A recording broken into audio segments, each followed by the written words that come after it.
Hey, it's Wendy. And it's Jess, and you're listening to the Food Heaven Podcast, your online resource for delicious and nutritious living.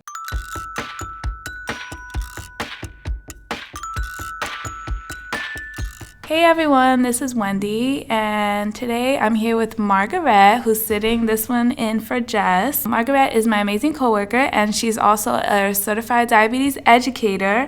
In a previous episode, we spoke about prediabetes, and a lot of you sent us questions and comments just about how to manage diabetes when it's diagnosed, and we just got tons of positive feedback, so we figured this would be a great episode to have. This is such a loaded topic, so we're breaking this podcast up into two parts. Today, we're going to get into just an overview of what diabetes is. We'll talk about risk factors, signs and symptoms to look out for, what tests you can do to confirm a diagnosis. We'll also talk about what are the goals for your blood sugar. And we'll also touch a little bit on self-monitoring at home, how you can check your blood sugars at home and what you should look out for. And then next month, we'll get into complications related to diabetes, how to cope if you're diagnosed with diabetes, medication use, and lifestyle changes. So first, I'll start off by talking about what diabetes is. For a lot of people that don't know, they're not sure. Diabetes is a group of diseases that result in high blood sugars, blood glucose. So Margaret, can you touch on some of the different types of diabetes? Okay, sure, Wendy. Thank you so much for having me here today. There are different types of diabetes. There's type 1, type 2, gestational diabetes. We are also looking at a higher incidence now of what we call type 1.5. So it's starting to get a little bit broader and broader when it comes to diabetes. And the reason that we make such a big deal about diabetes is that it is a growing epidemic. We're looking at more and more people developing diabetes. Used to be that if you asked a question in a group, in a room, how many people have diabetes, you would get small, raising of hands. But now if you ask that question, you're probably going to hit statistics as high as 1 out of 4 people having diabetes and so forth. When we look at the prevalence of diabetes or who in the population has more, which type is more prevalent, we're really looking at type 2. Out of diabetes, 90 to 95% of people who have diabetes are diagnosed with type 2 diabetes. Smaller percentage with our type 1s. And then when we look at 1.5, we're looking at higher statistics starting to creep up. And then our gestationals is a type of diabetes that develops during the latter part of the pregnancy. We're going to focus on type 2. I'll go over some risk factors for type 2 diabetes. So family history, environmental factors, being overweight or obese puts you at a higher risk. Having some sort of insulin resistance, which means that your cells are not responding properly to insulin. It leads to high blood sugar. PCOS, polycystic ovarian syndrome, is this is popular in PCOS. Race and ethnicity, there's a higher prevalence of type 2 diabetes in communities of color. Having a history of gestational diabetes, which Margarette just spoke about what that is. Having hypertension and leading a sedentary lifestyle. Although people can go many years with undetected diabetes, there are some common things that you can look out for. So Margarette, can you touch on some of the common symptoms or signs that people should be looking out for? Mm-hmm. Really good point. When we're looking at common symptoms for diabetes in general, there's some pretty common symptoms that we can look out for. Polyuria, I'm going to use the technical terms and then I'm going to go on and explain what they are because it helps me to remember if I think of the technical or the medical terms. So we say the 3 Ps. Polyuria, polydipsia, and polyphagia. That means that polyuria, you're urinating frequently. Oftentimes, you'll have folks who come back and they say, I remember one client of mine had told me that she urinated 12 times in one day. Wow. So if you're looking at running to the bathroom to frequently urinate, that can be a sign. A little red flag should go up. That one, that's not a normal occurrence. And it could be related to other things other than diabetes. It may not just be, elevated blood sugars causing you to urinate frequently. It may also be a sign, especially with women, of urinary tract infections. or it could be something going on with the bladder. But oftentimes, if they're linked with other things, for instance, polyphagia, meaning that you're always feeling that you've got to eat, you're constantly hungry, and you're munching Thirsty, right? frequent thirst. Yes. So those three combined should raise a red flag that something is definitely wrong. You're urinating frequently, you're always hungry, and you're consistently feeling that you're thirsty. There was a classic excerpt that I had read once where this gentleman had said that, listen, I was urinating and drinking water at the same time. If you can picture something like that in your mind, that's the classic signs of the Yes. 3 Ps. When we look at our type 1s, unexplained weight loss should be another red flag as well. If for whatever reasons you're experiencing the other 3 symptoms and you're also losing weight frequently, or consistent unexplained weight loss, that can be a red flag as well. In our type 2s, weight loss doesn't seem to be so much a factor as more like weight gain. As weight goes up with our type 2s, especially our pre-diabetics and even our gestational diabetics, if you're gaining a lot of weight, that can be a trigger for developing elevated blood sugar levels, which we link to that insulin resistance status. And then as the weight goes up, the blood sugars are also going up. And then as well, too, blurry vision. If you're complaining about your eyes being blurry at all times, or you're seeing spots or floaters, or there's unexpected vision change, maybe dry eyes could be a symptom, or you're looking at red eyes, that could be a trigger as well that something definitely is going on. And we have to remember that going for our physicals is extremely important. Yes, so important. Absolutely. Yes, okay. And so how does someone know whether or not they have diabetes? How can that be confirmed? When we look at how we can confirm having diabetes, you definitely have to go in. You can develop diabetes. Oh, and I forgot to have mentioned that fatigue, chronic fatigue can be a trigger as well to give you a red flag that something is wrong. We should not just say, hey, listen, I'm tired and I should be tired all the time. No, we should not be tired all the time. That's another red flag as well, chronic fatigue. To go in, talk to your doctor, your primary care physician, or your primary care provider, and have the blood work done. In order to be diagnosed with diabetes, you have to go in, guys. You can't self-diagnose yourself and say, okay, I have diabetes. Now I'm going to go out there and prescribe myself medication. No, you have to go in and have the blood work done. So there's a couple of different blood work that we can do. We can go in and have an A1C test done, which is very commonly used to diagnose diabetes. An A1C test is a blood test that looks at the life of the red blood cell. So it's measuring over 3 to 4 months or 120 days, that life of that red blood cell and how glucose has impacted that red blood cell. So when we look at an analysis of an A1C, it's not just what you did the night before, because many times you may say to yourself, I have blood work in the morning. Right. I'm going to eat right. Let me not eat anything, just as Wendy said. Let me just go and exercise on the treadmill. No, it's not going to work like that with the A1C. A1C measures back over the course of that 120 days, and it can paint a pretty good picture of how high or how low your average blood sugar has been over that period of time. In order to be diagnosed as having diabetes, the A1C test has to be at greater than or equal to 6.5.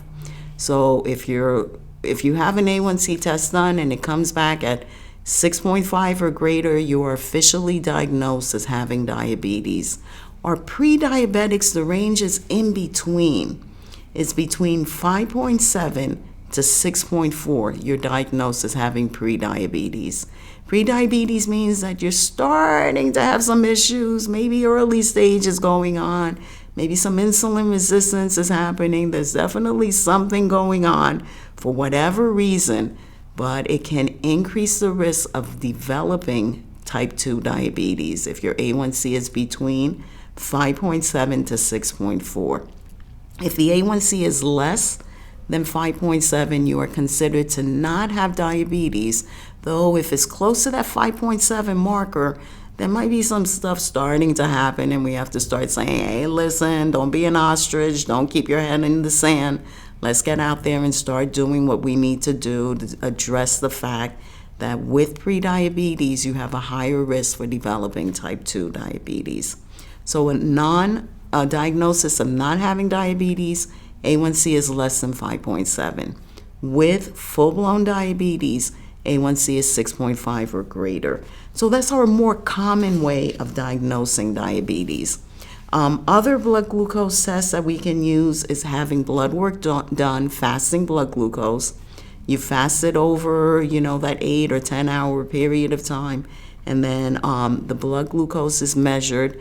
Fasting blood glucose with diabetes is greater than or equal to 126. For pre-diabetics, it's between 100 to 124, and without diabetes, it's under 100. So that's the second way that we can measure if you have diabetes or not.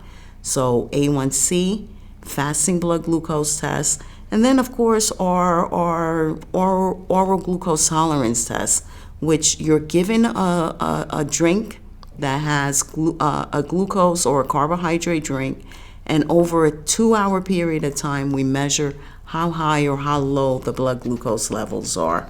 So the 2-hour glucose test is measured with 2 hours. It's a more expensive test. And our standards for someone with diabetes, it has to be 200 milligrams or greater for it to be a diagnosis of diabetes. Pre-diabetics, again, the range is between 140 to 199, and a person who's considered to not have diabetes with the 2-hour oral glucose tolerance test, the standard is less than 140. So those are the typical ways of measuring, but out of the three, our more common way is usually now with the A1C, because as well, you can't fool an A1C. It is measuring over a longer period of time. So let's say you have a confirmed diagnosis of diabetes. Your doctor might recommend that you start self-monitoring at home, self-monitoring your blood sugars, especially if the tests are showing that your sugars are completely uncontrolled. So this involves getting a small machine called a glucometer, and it measures your blood sugars. You prick yourself with a fine needle, and you start recording your readings on a journal, or the machine records it as well, and then you can review them with your doctor. So Margarette, what numbers should people be aiming for when they start monitoring with the glucometer? That's a difficult question because there's no real easy answer with that. We say that you really have to individualize what your blood sugar levels should be when testing at home. And it's based on age, it's based on your activity level, it's based on what kind of medications you're taking. It's based on whether or not if you've had high blood sugars or low blood sugar episodes in the past. So we really try to individualize it. I'm going to give just the general information, and then from there what we always advise is that one, you make an appointment with a diabetes educator, a certified diabetes educator, that you touch base with a registered dietitian, and that you also follow up with your primary care provider so that they can really give you a clearer picture of what the blood sugar levels should be. In general, what's out there for the general public, and remember, this is not for you individuals who say, well, my doctor told me one thing and she's telling me something else. Remember, you always have to go with the individualized information that's been provided to you. But in terms of the general information, we look at really two groups that exist to give us some guidelines and recommendations as to what the numbers should be. We look at the ADA, the American Diabetes Association guidelines, and then we also look at a second group, which is the ACE guidelines. That's our American College of Endocrinologists, as well as the clinical endocrinologists. They provide some pretty strong standards as to what we should or should not be aiming for. And they're always telling us individualize, individualize, individualize. The ADA guidelines are, if you are testing your blood sugars pre-meal, it should roughly be between 70 to 130. The ACE guidelines are a little bit lower, tighter control. They're recommending that the blood glucose pre-meal should be no more than about 110 or so. And this is fasting, right? That's absolutely correct. So, well, we can also say fasting as well as pre-meal. So we're going to use it for both. Okay. So upon first waking up in the morning, as well as your before lunch and before your dinner guidelines, we could say 70 to 130 based on ADA, as well as less than or no more than or equal to 110 for the ACE guidelines. Between meals, how long, in terms of like if you're testing right before you eat a meal, how long should you have waited before actually doing that test? Because like let's say for our frequent eaters, like they're eating every hour or every couple of hours, is that going to affect the results? Absolutely. That's a great point, Wendy. So as a general rule, myself as a diabetes educator, what I recommend to my clients is that we usually say try to wait 4 to 5 hours between meals. That gives your body enough chance to take in the food, especially those carbohydrates, those doggone carbohydrates that, you know, we all love to death, but raise our blood sugars more rapidly than proteins and fats. It gives your body a chance to take the food, the carbs in, use it, work it, eliminate what it doesn't need, store what it needs for a later or a future date, and then be ready for the next meal. So a good rule of thumb is to wait about 4 to 5 hours between meals. 2 hours from the first bite of the meal, we usually recommend, based on the ADA guidelines, that the blood sugar should be no more than 180, and for ACE tighter control, less than or equal to roughly 140 is a recommendation. You never want the blood sugar lower than 70, because if it's dropping below 70, that's what we call low blood sugar, or medical terms hypoglycemia. So be wary. If you're hitting under 70, you have to take action right away and treat low blood sugar rapidly with quick-acting carbohydrates. Now, in terms of the guidelines for A1C, which we're using as a measure of how well controlled the diabetes is, ACE and ADA also differ. The ACE guidelines are that the A1C should be no more than about 6.5, whereas the ADA guidelines are a little higher. They're recommending that it should be less than 7.0 for our 3-month average of blood glucose levels. And you might be saying to yourself, well, what's the difference? Well, the endocrinologist group feel that if the blood sugars are running a little bit lower, closer to what a person without diabetes has in terms of their numbers, there's less risk of complications, whereas ADA is recommending that the numbers run a little bit higher. But we always, as I said before, have to really individualize it and say what's going on with that person in their home or in their particular case, so that we can make adjustments based on what's happening. If you are on certain medications, throw out everything that I said. If you're on insulin, you've got to check your blood sugars before you take your insulin, because you don't want to walk around and take insulin and not know what your numbers are. And that's a very important point. If you're on certain medications where you have a higher risk for having low blood sugar, and you have a history of having low blood sugar as well, you have to individualize it, and the recommendation is that you should be testing more often. If you're a pre-diabetic, you can sometimes get away with not testing at all, because we try to use diet as the first line of defense with our folks with pre-diabetes. So you may or may not need to test with pre-diabetes. It all depends on what's going on with the blood sugars or with the A1C. And so self-monitoring at home is so important, especially if it's been recommended by the doctor, because this way you have a better idea of how different foods and activities like exercise are affecting your blood sugars. It's really important that you bring your logs and your machine to your doctor's visits, to your visits with your dietitian, so that they can come up with a plan based on how your values are. Because if you're getting these lows, like Margarette spoke about, we need to come up with a plan to address that, so that you're not dipping too low. We can figure out what's happening, why you're going low, why the numbers are still little high. You might need a medication adjustment. So it's really important that you bring this information to your provider. We hope you enjoyed this. Hit us up. Let us know what you think. If you think it can be helpful to someone that you know, share it with a family member or friends. And I forgot our website, www.foodheavenmadeeasy.com. There's lots of cool stuff on there too. And yeah, thanks for listening, and we'll catch you guys next time.